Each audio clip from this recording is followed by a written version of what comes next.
Bienvenue sur l'émission Une référence, une révélation avec le docteur Jean-Baptiste. Chapitre 6 du verset 10 au verset 18. Au reste, fortifiez-vous dans le Seigneur et par sa force toute puissante. Ici, l'apôtre Paul, après avoir montré la bénédiction que nous avons en Christ, après avoir montré la richesse de la grâce, après avoir montré comment nous avons été sauvés de la chair, après avoir montré qui est Christ pour nous, après avoir révélé la doctrine des apôtres, après avoir averti sur plusieurs exhortations des mots du corps du Christ d'aujourd'hui, après avoir parlé aux maris, aux femmes, aux enfants, aux serviteurs, aux maîtres, après l'apôtre Paul, apôtre des païens, ici dit au reste, voici ce qui reste. Ce qui reste là, ça n'appartient pas à tout le monde. Ça appartient à ceux qui auront compris, à ceux qui auront obéi à l'autre partie que l'apôtre Paul prêchait. Toute parole de la Bible ne concerne pas tout le monde. Vous devez savoir ça. Il dit au reste, frère. Ça veut dire, si vous obéissez à ce que j'ai déjà dit, voici ce qui vous reste maintenant, c'est de vous fortifier dans le Seigneur par sa force toute puissante. C'est quoi la toute puissante force de Dieu? C'est quoi cette toute puissante? Ça veut dire que quand vous obéissez à Dieu, quand vous vous rendez conforme à la parole de Dieu, Dieu libère une force qu'on appelle toute puissante, la force de Dieu. Et cette force agit dans des gens qui sont durs sur la parole de Dieu, qui cherchent à rester aux côtés de Dieu, qui cherchent à défendre le point de vue de Dieu, qui ne défendent pas les intérêts. Alléluia. Bien ici, la maman dit non, mais et par sa force toute puissante, verset 11, revêtez-vous de toutes les armes de Dieu. Aujourd'hui, là, tout le monde veut porter l'arme de Dieu. Aïe. Même les armes dont Dieu n'a pas parlé, on utilise ça. L'épée pour Dieu dit. Le feu pour Dieu dit. Tu veux dire avec ton feu? Toi-même, tu as peur du feu. Et tu veux appeler le feu pour une autre personne. Non, arrêtez vos affaires là. L'apôtre Paul dit, il dit, le verset 11, revêtez-vous de toutes les armes de Dieu. Toute l'armure de Dieu est disponible pour le chrétien qui marche dans la vraie foi, qui révèle la foi dans son lieu de travail, qui révèle la foi à l'école, qui révèle la foi dans le taxi, qui révèle la foi dans sa famille, qui révèle la foi dans sa maison familiale, qui révèle la foi entre camarades, entre amis, collègues, qui révèle la foi. Celui dont sa foi n'a pas de limite. Il manifeste sa foi partout où il est. La Bible dit, cette personne, il doit se faire revêtir. Il doit se faire revertir plutôt. C'est pourquoi la Bible dit, revêtez-vous.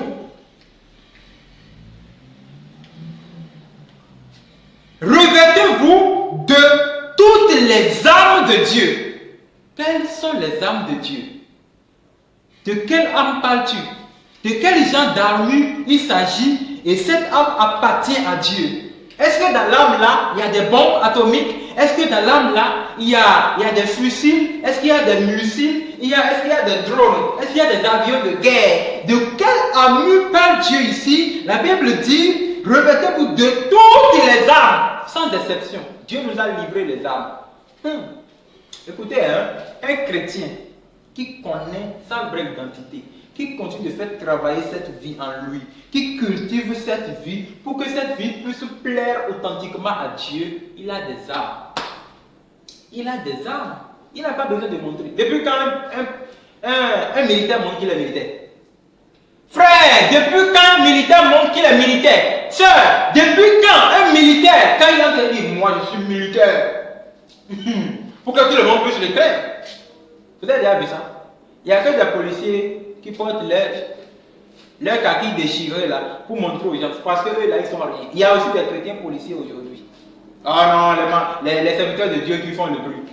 Oh, il y a un homme de Dieu ici, applaudissez, applaudissez. Ah, regardez, c'est des tonneaux vides qui font du bruit. Un chrétien n'a pas besoin de montrer qu'il est chrétien. Tu n'as pas besoin d'appeler le feu avant qu'on le reconnaisse que tu es chrétien. Ta vie, c'est ta vie qui montre que tu es chrétien. Écoutez, ça veut dire toutes les armes de Dieu. Ça veut dire que, si vous ne comprenez pas bien, ça veut dire que l'arme que Dieu a livrée pour son église, pour aller dans le combat de la foi, cette arme, cette armure n'a pas de limite. Et il dit, afin de pouvoir tenir contre les ruses du diable. Parce que le diable ne peut pas nous vaincre.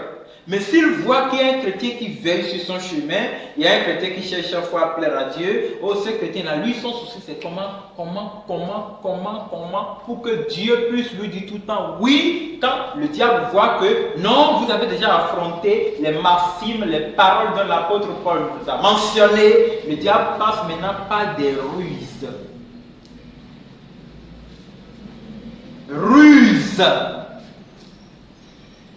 Or, pour comprendre les ruses, il faut être aussi rusé. Chrétien, toi tu n'es pas rusé. Quand tu passes partout là, tu veux montrer au diable que hey, je suis prêt pour toi. Les gens comme toi, le diable ne comprend pas, il ne combat pas avec eux. Le diable l'a déjà vaincu il y a longtemps. C'est pourquoi le diable te... Tu as déjà vu le diable sur un chemin. Toi là, le diable t'a déjà lié il y a longtemps. C'est toi qui connais à quel diable tu pries, contre quel diable tu pries. Un vrai chrétien est armé. Il ne se montre pas qu'il est fort, mais il porte en lui la force. Et avec la force, il veille sur les ruses du diable. Et la Bible dit ici, car nous n'avons pas à lutter contre la chair et le sang. Ce n'est pas un humain comme moi qui est ma guerre. Ce n'est pas un frère dans la foi qui est en erreur, qui ne connaît pas la vérité, qui se cherche lui-même et ça n'a pas encore marché. Ce n'est pas avec lui que moi je vais prier. Ce n'est pas contre lui plutôt que je vais prier. Non. Ce n'est pas un ignorant dans le monde à qui on a laissé l'esprit de la sorcellerie et il est menacé par le diable. Le diable le fait souffrir. Ce n'est pas contre lui que moi j'ai la guerre. Non! L'arme que Dieu m'a donnée, c'est de l'arme spirituelle. Ça ne combat pas contre la chair et le sang. Si quelqu'un combat contre la chair et le sang, donc lui-même vit par la chair et il vit par le sang. Si vous voyez un serviteur de Dieu, et lui, son problème, c'est lutter contre un homme, c'est prier contre un homme. Il y a même des gens qui jeûnent fort, qui prient contre des gens, qui prient contre... C'est parce que lui-même vit par la chair et le sang. Et l'apôtre Paul a dit quelque part, car les armes avec lesquelles nous combattons ne sont pas charnelles, mais elles sont puissantes par les vertus de Dieu pour renverser des forteresses. Ça veut dire que moi qui suis ici, je ne suis pas moi-même, je ne suis pas charnel, je ne suis pas le sang, mais je vis par un esprit qui agit dans l'esprit et qui n'a rien à voir avec la chair et le sang. La Bible dit ici, car nous n'avons qu'à jeûner pas à lutter contre la chair et le sang, mais contre les dominations. Ça fait un. Lorsque la Bible parle de domination, il veut parler des hauts lieux. En fait, je vais vous expliquer. Domination.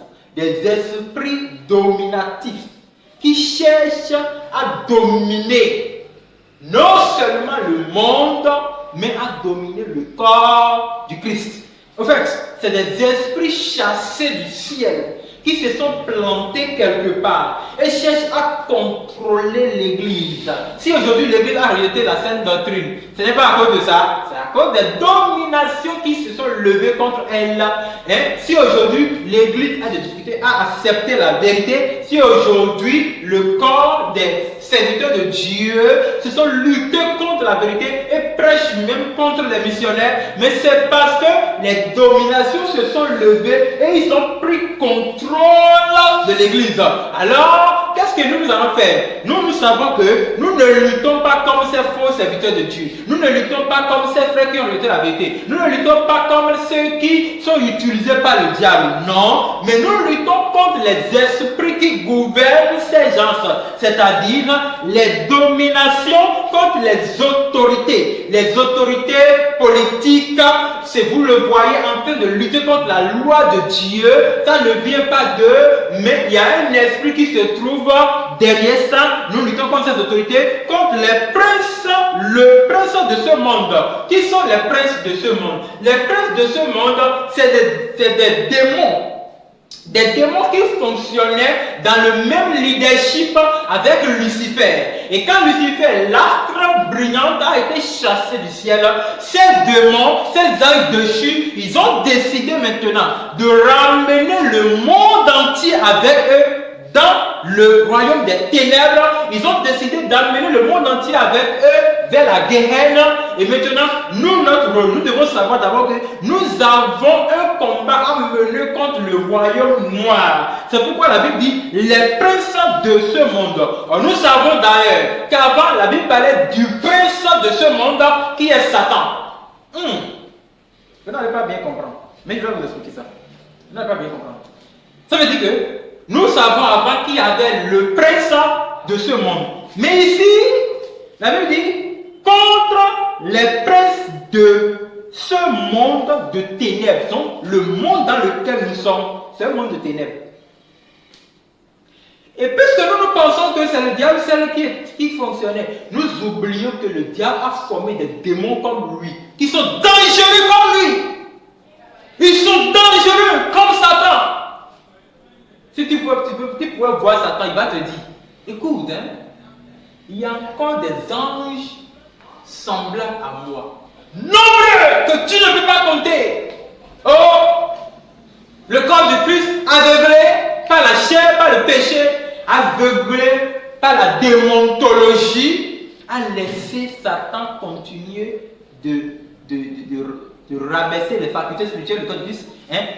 Le corps de Christ, l'église d'aujourd'hui, a laissé Satan prendre contrôle des choristes dans les églises, prendre contrôle des serviteurs de Dieu, et maintenant cogner les têtes au mur. Et maintenant, ce corps de Christ, au lieu de prier pour relever les défis, il a laissé maintenant ces esprits continuer de travailler et il s'attaque maintenant à un frère comme lui. Il dit, frère, tu veux me détruire, te détruire. Sois détruit au nom de Jésus-Christ. Vous voyez d'accord, nous sommes dans ce monde. L'église d'aujourd'hui ne connaît rien de la vision de Dieu. Dieu parle d'une autre chose ici, mais l'église pense à autre. Dieu parle d'un autre combat. L'église a nommé un autre combat. Dieu parle d'une autre vision, mais l'église a créé pour elle une autre vision. Ce n'est pas deux choses, c'est la religion. Alléluia. Et ici, il dit, c'est pourquoi prenez toutes les armes de Dieu afin de pouvoir résister. Si vous connaissez ces entités de domination, des autorités et des princes, ils sont trois. Ils sont d'abord des dominations. Et l'autre côté, c'est des autorités. Et l'autre côté, c'est les princes. Ils sont les princes. Alors dit, si vous connaissez cela, ce que vous devez faire, c'est quoi? C'est de prendre toutes les armes de Dieu afin de pouvoir résister. Le chrétien résiste contre le pouvoir de l'ennemi. Nous sommes en résistance. Ils veulent nous détruire. Nous voulons aussi les empêcher de nous détruire. Nous résistons. Quand on dit résister, c'est l'état de quelqu'un qu'on veut faire tomber, mais il fait tout possible pour montrer qu'on ne veut pas me faire tomber. Il peut ne pas avoir quelque chose comme celui qui veut le faire tomber, mais lui refuse de tomber. La résistance. Donc, si la Bible parle ici, il dit, nous devons résister dans le mauvais jour et tenir ferme après avoir tout surmonté. Qu'est-ce que nous avons surmonté? On a surmonté le péché. On a montré à Satan que Satan, tu ne peux pas nous vaincre. On a montré au monde que le monde ne peut pas entrer dans l'église. Et maintenant, Nous sommes ciblés. Le diable place maintenant les faux leaders, les faux chrétiens. Oh non, blasphémer contre eux. Fais ceci contre eux. Il commence par les faire lever. Puisque nous avions ces personnes-là, nous avons déjà surmonté toutes les difficultés. Nous sommes appelés maintenant à résister contre les flèches qui sont en train de lancer contre nous. Je voulais vous dire une chose. Il y a de grandes guerres qui existent entre nous et le diable. C'est celui qui ne mène pas une vie normale en Christ, qui ne reconnaît pas ça. Il mène sa vie comme il veut. Il a été vaincu depuis. Frère, lève-toi, ouvre les yeux, parce qu'il y a une grande guerre. Il y a une grande guerre. Le diable a gagné l'église. Le diable a convaincu l'église. Le diable a conquéri l'église. Et Dieu a besoin de quelqu'un qui porte la lumière pour pouvoir se tenir et résister. Dieu a besoin de quelqu'un. Est-ce qu'il peut avoir confiance en toi? Est-ce que tu ne veux pas trahir Dieu? Est-ce que tu ne vas pas voir que non, parce que c'est moi celle que Dieu utilise, je peux faire n'importe quoi. Dieu a besoin de toi. Dieu veut que tu puisses prendre ces armes et fermer les yeux sur ceux sur lesquels les gens sont en train d'ouvrir les yeux. Que toi tu puisses ouvrir les yeux et regarder la même face comme Dieu pour pouvoir combattre. Mais juste là, est-ce que nous connaissons de quelle arme il s'agit? Non. Continuons. La Bible dit, tenez donc ferme. Ayez à vos reins la vérité. Voici la première arme. Ayez à vos reins la vérité pour ceinture. Un vrai chrétien doit préparer sa vie, vous me voyez, doit préparer sa vie avec la vérité comme ceinture. Il doit se faire serrer ici. Sa ceinture doit être la vérité. Le message que nous prêchons ne doit pas changer. Oh, si ça change, c'est que vous avez été conquéris aussi. Ça fait mal de voir que les gens ont changé le message. Ils ont changé l'évangile à une autre chose. Ils ont traduit la Bible à leur manière. Tellement que c'est bien pour l'homme. Et l'homme écoute maintenant l'évangile qui lui plaît. Oh mon Dieu. La Bible dit, nous devons avoir cette vérité comme ceinture. Cette vérité, la parole de Dieu ne doit pas changer. C'est dans la parole que se trouve l'évangile. Ce n'est pas la parole directement qui est l'évangile. Non! La parole de Dieu, l'apôtre Paul a expliqué que dans cette parole, nous voyons l'amour de Dieu qui est dans 4 dimensions. Il y a sa hauteur, il y a sa profondeur, il y a sa largeur, il y a sa grandeur. Et la Bible dit ici, nous devons avoir cette vérité pour ceinture et revêtir le cuirasse de la justice. Ça fait 2. La vérité, la justice. La vérité, la ceinture. La justice, c'est le cuirasse. Et la Bible dit, tenez donc vous faites, ayez à vos reins la vérité. La vérité, la justice, la vérité c'est la ceinture et la cuirasse c'est la justice. Verset 15. Mettez pour chaussure à vos pieds le zèle que donne l'évangile de la paix. Les chaussures que nous portons, les chaussures de la vie chrétienne, c'est l'évangile. C'est l'évangile qui me fait trimballer partout. Voilà là où l'évangile m'a amené. C'est l'évangile qui me fait partir de ville en ville. Ce n'est pas moi-même qui me fait trimballer. Si c'est moi-même, je n'ai pas ce temps. C'est l'évangile qui fait que je n'ai pas de temps de penser à moi, mais je cherche tout le temps comment toucher une âme, comment conquérir une âme. Je n'ai pas peur de faire toute une journée avec quelqu'un de lui montrer la vérité. Je n'ai pas peur de passer n'importe quel moment avec lui, pourvu qu'il soit sauvé. Ça m'étonne. Quand ceux qui font des rêves, là, rêvent pour dire, oh, qu'ils ont rêvé, ils n'ont plus trouvé qu'ils ont porté des chaussures. J'ai dit, mon ami, toi, tu as perdu l'évangile en même temps. C'est dangereux, hein? Les chaussures, c'est l'évangile. Et la Bible dit, nous avons déjà 3 choses. Nous avons, après, verset 16, prenez pas dessus tout cela le bouclier de la foi. Alléluia. Ça veut dire que nous avons la foi comme notre bouclier qui nous tient. Nous ne pouvons pas tomber. La foi nous maintient. La foi. Ça fait 4 choses. Je continue. Avec lequel vous pourrez éteindre tous les traits enflammés du malin. Si tu as vraiment la foi, tu n'auras pas le temps d'aller prier comme Satan. Oh, Satan, il a placé cette tombe de Dieu là contre nous. Nous allons prier pour dire Seigneur, cet agent de Satan là, ce pasteur là puisse mourir. Priez. Et maintenant, le corps du Christ laisse Satan. Mon Dieu. C'est Maboul. Ça, c'est Maboul. Le corps du Christ, l'église va laisser Satan. Et maintenant, veut tuer un humain comme eux. L'humain là, c'est à cause de lui que Dieu même a pris un corps pour venir souffrir à la croix. Si moi je prie pour que cette personne meure, Dieu a quel intérêt dedans? Quand tu pries que le feu puisse entrer dans son âme et le détruire, Dieu a quel intérêt dans la mort du pécheur?